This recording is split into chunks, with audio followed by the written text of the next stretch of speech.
Well, good morning and welcome to this Money Control live stream. You're watching Morning Trade with me, Nandita Khemka. Lots of news to digest this Thursday morning.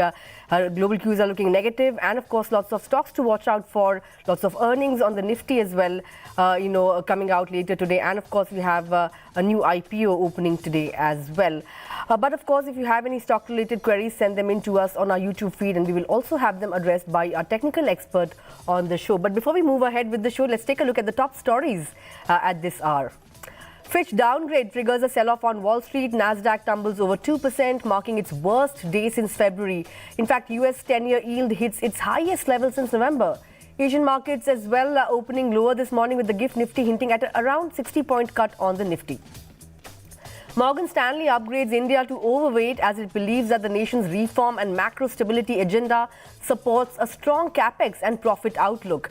The upgrade comes just 4 months after the brokerage had upgraded India to equal weight from underweight, citing a narrowing valuation premium and a resilient economy. China, meanwhile, has suffered a downgrade. Titan reports an operationally weak first quarter, jewelry margins at its lowest in over 2 years. However, IndiGo delivers a strong set of numbers with record high top line as well as bottom line. Among key earnings today, Bharti Airtel could continue with its industry-leading show backed by steady customer acquisition. Meanwhile, Eicher, Sun Pharma and Dabur are some of the other companies to report their numbers today. 28% GST on online gaming, horse racing and casinos is here to stay, but the government clarifies the levy will be imposed on entry-level bets. Most states agreed to implement the tax starting October, even as Delhi, Goa and Sikkim dissent. However, panel will review taxation after 6 months of the implementation. Well, let me then bring on board my first guest for today. Market expert Hemang Jani is joining in this morning. Good morning, Hemang. Of course, yesterday we saw, some bit of a reaction coming in after the Fitch downgrade of the US credit rating. But, we saw a 1% cut on the Nifty on the market as well. But, this morning we have some good news given the fact that Morgan Stanley has upgraded India. This is the second upgrade, of course, in the last 4 months. So would you say that, this bit of news could outweigh the kind of global cues that we are seeing this morning, and maybe we could reverse course during the, course of the day today and expect some gains coming in? Yeah, good morning. Thanks for having me. I think the Fitch downgrade is not something that we should be worried about too much, because it is based on the past data. As well as typically credit rating agencies are behind the curve when it comes to changing the outlook. So there might be some reaction in global markets or our own markets, because not necessarily the rating downgrade, but because the market itself has run up quite a lot and it is looking for reasons to correct itself. So I don't see this necessarily as a concern or something that could cause a deeper correction in our markets. I think by and large we have a steady earnings panning out, and overall macro situation is looking quite good. So use any such small corrections here and there as a buying opportunity. All right, use corrections as buying opportunities. But let's talk about stocks then. Of course, Titan came out with its numbers post-markets. Operationally weak quarter, but jewelry business has done well, and management is optimistic about the near-term, medium-term as well as the long-term outlook. And they've also maintained their guidance when it comes to the jewelry business. How would you view the stock after the kind of performance it has handed in the first quarter? This is one, blue chip company that is a must-own stock in the portfolio. I think we should not really worry too much about, some miss on the margins, on the EBITDA part. But we have to see that such a big brand, which is growing so steadily and also is guiding for a very strong margin of 12-13%, expansion of stores. And overall, the revenue is likely to grow by 2.5x by FY27. So we think that one should really have a 2 to 3 year kind of view, must be part of the core portfolio, and you should have a decent amount of allocation to a stock like Titan. All right, this one stock is a portfolio must-have, but let's talk about IndiGo as well. Of course, numbers were extremely good, record high profit margins, and of course, it has also benefited from the fact that one of the competitors has kind of gone down under. So that is something that has worked in favor of IndiGo, plus low cost in terms of fuel prices. As well as the rates of airfares as well. But going forward, would you expect IndiGo to continue with this kind of run that we have seen? Because we have other competitors like Akasa Air also coming in, and how much of a competition headwind do you see for IndiGo going forward? I think Interglobe or IndiGo is in a very formidable position. The numbers are extremely good. Everything is going for it. Be it the growth in the traffic, the crude prices have remained quite, range bound, and the operational efficiency with which Interglobe is operating is mind blowing. So I think, I don't foresee any major challenge except for the fact that if you see the crude prices really shot up to about 100 or beyond that, that is only when you will see a little bit of pressure come through. I think this again is a very strong stock with a very important growth milestone and customer franchise worth keeping in the portfolio as a core holding. But yes, if there is any increase in the crude oil price, if it presents an opportunity by correcting 10-15%, we must add it. If you already have the stock, I think it makes sense to continue holding on to it. All right, that's the view on IndiGo. I also want to get in your thoughts on Eicher. Of course, this company will be reporting its earnings today, and we've seen competition, of course, heat up in the two-wheeler space with Bajaj, making an entry, and Hero Harley, of course, making an entry as well. But in this quarter, in the first quarter, Enfield volumes are expected to be fairly strong for Eicher. How should one position themselves in Eicher now, given the fact that, at one point of time, of course, it was the leader in the premium bike segment, but with new entrants coming in, do you see some bit of pressure when it comes to market share going forward? So the disruption at play when it comes to two-wheeler, the overall market is not growing in a big way, and you have Triumph and you have Harley Davidson deal with. So the dominant position that Royal Enfield was enjoying is challenged, and it may have some impact, let's say, over the next, 1 year or so, depending upon what is the response to these new products. At the same time, the CV cycle is quite steady. So to the extent of CV portfolio, we think that Eicher should do relatively better. The stock itself has corrected quite a lot, around from 3,700, I think it's around 3,350 levels. So I think it does present a good opportunity, but our view is that two-wheeler is not a great space to be in. One should really focus on the passenger vehicles, names like Mahindra or Maruti, to some extent Ashok Leyland. They are relatively better bets than Eicher. Well, names like M&M and Ashok Leyland relatively better than some of these two-wheelers now. Bharti also expected to report numbers today. It is expected to continue with its industry-leading show. Customer acquisition has been pretty steady. What are your thoughts on this one now, Bharti, in the telecom space? Position, I think you have a duopoly.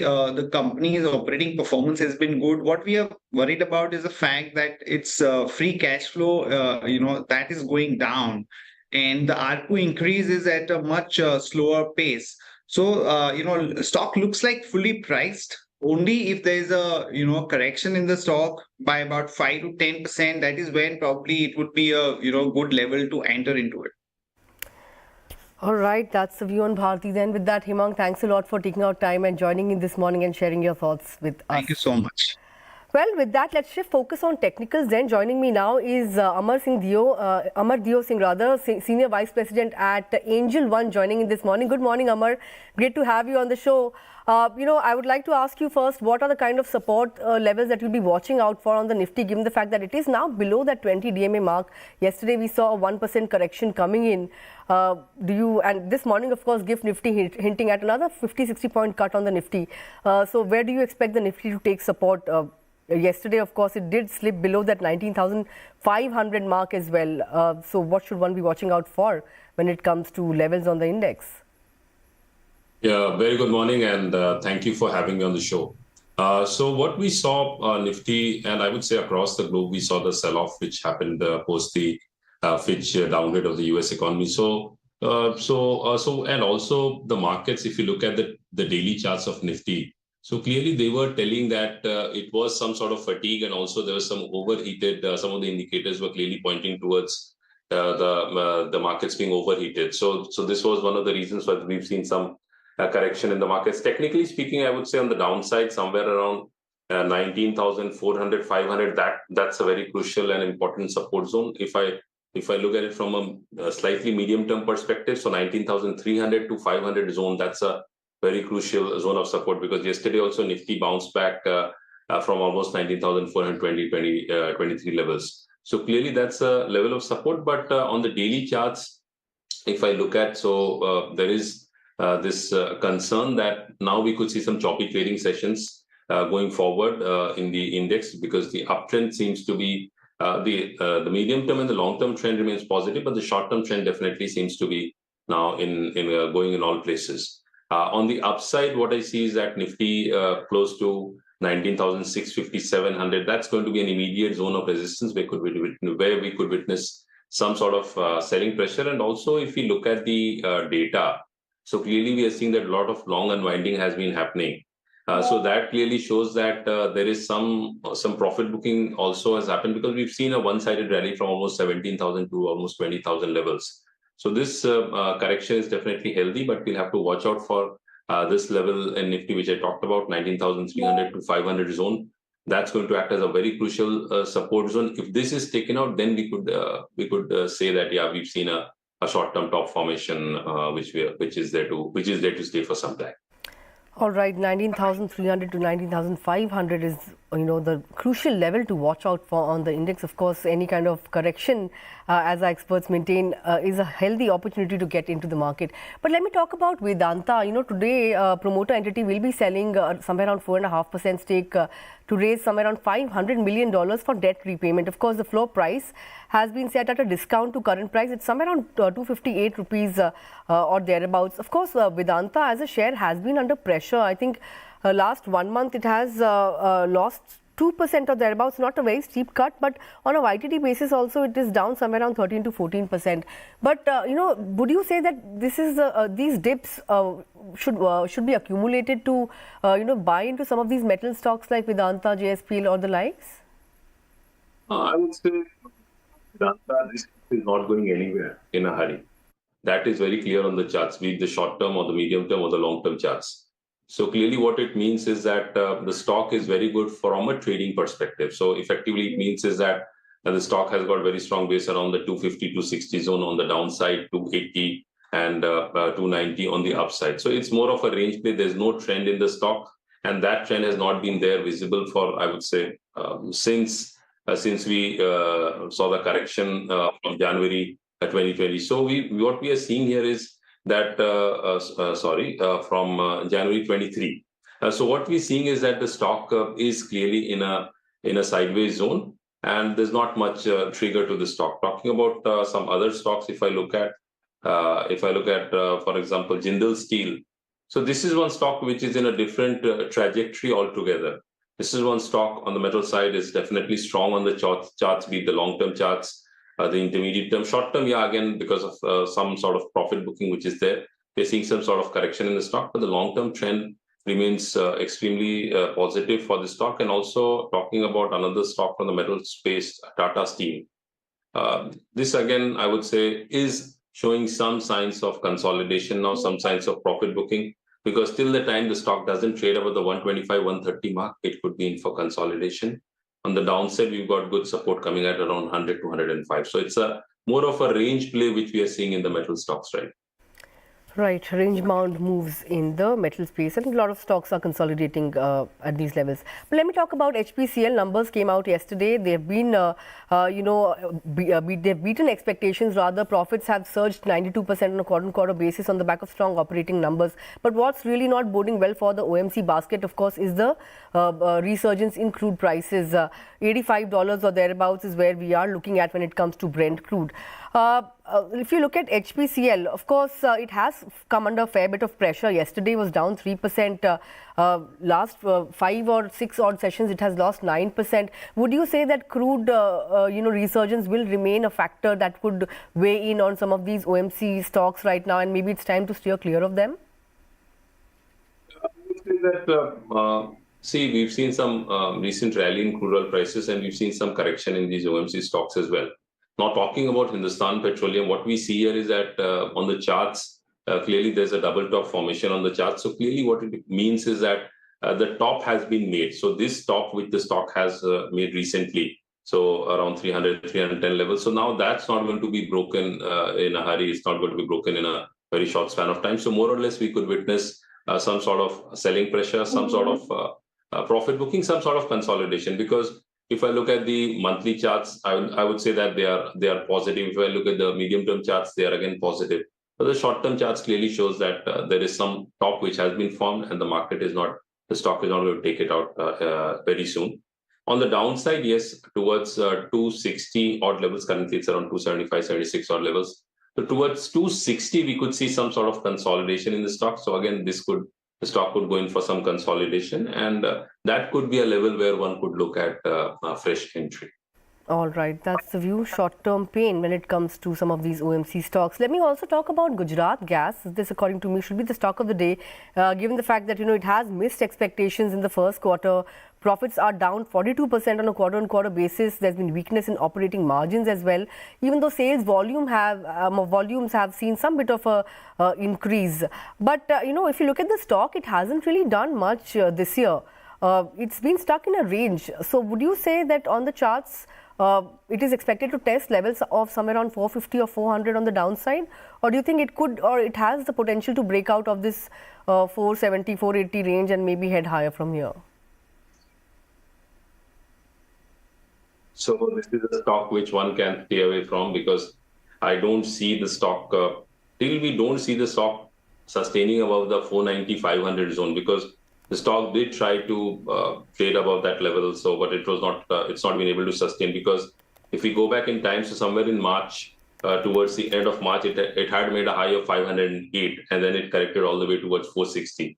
Then, as recent as 1st August, it made a high of around 493, 494. Again, it has corrected, and technically, if you ask me on the long-term charts, there's no trigger which clearly shows that the stock is in for some significant rally unless we see stock sustaining over the 500, 510, then we could witness some meaningful rally. Otherwise, it's more of a range play. For range, it is very good. On the downside, I would say 450, 460, that's a good level to look at buying opportunity. Again, on the upside, 490, 500 could be used as a profit booking level. So that's a zone for the stock. All the technical indicators clearly point that the stock isn't going anywhere.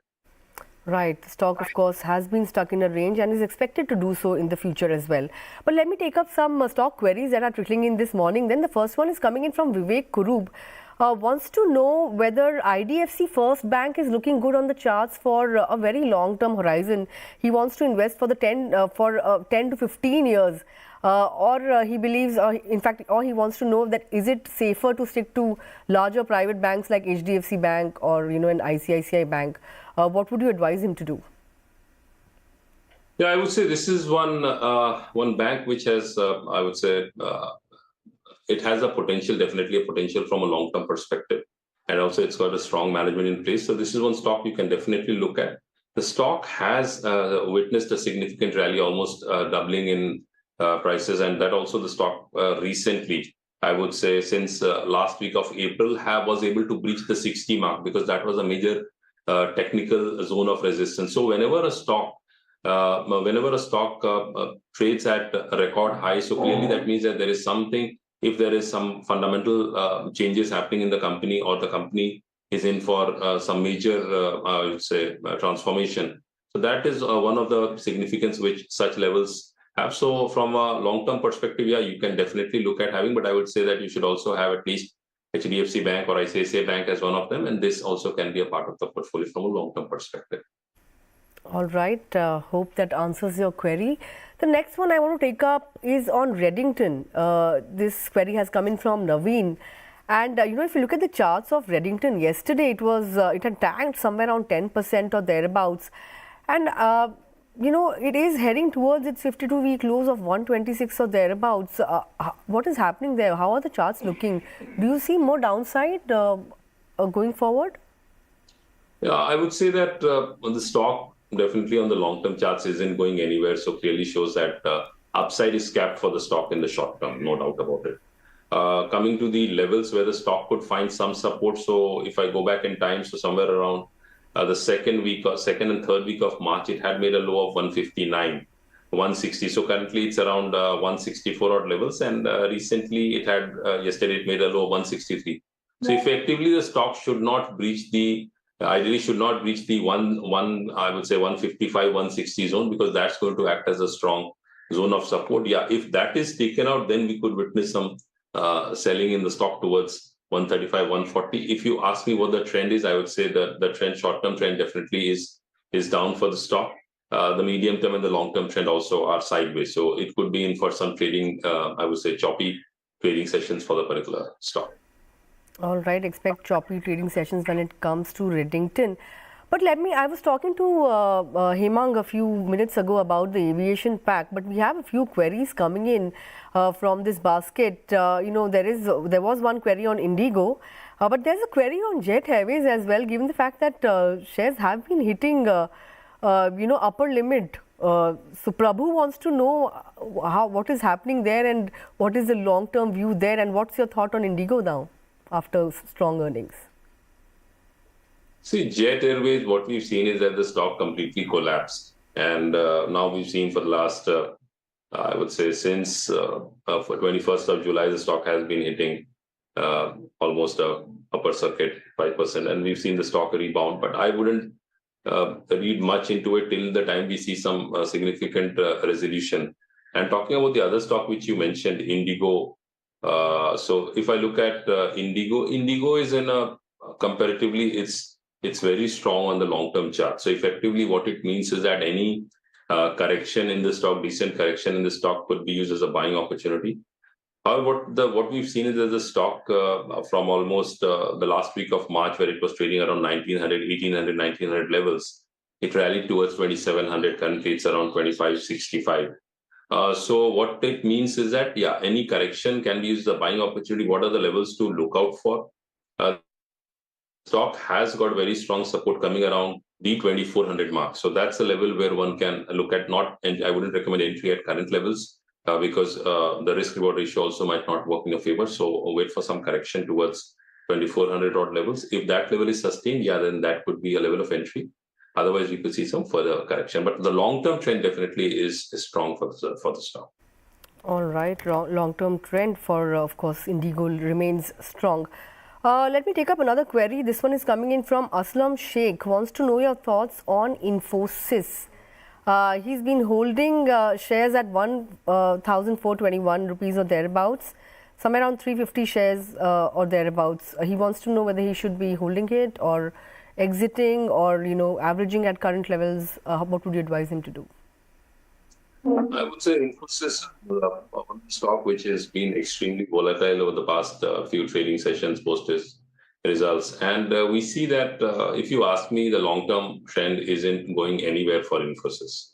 So clearly it means that higher levels will be sold into and the stock is in for consolidation.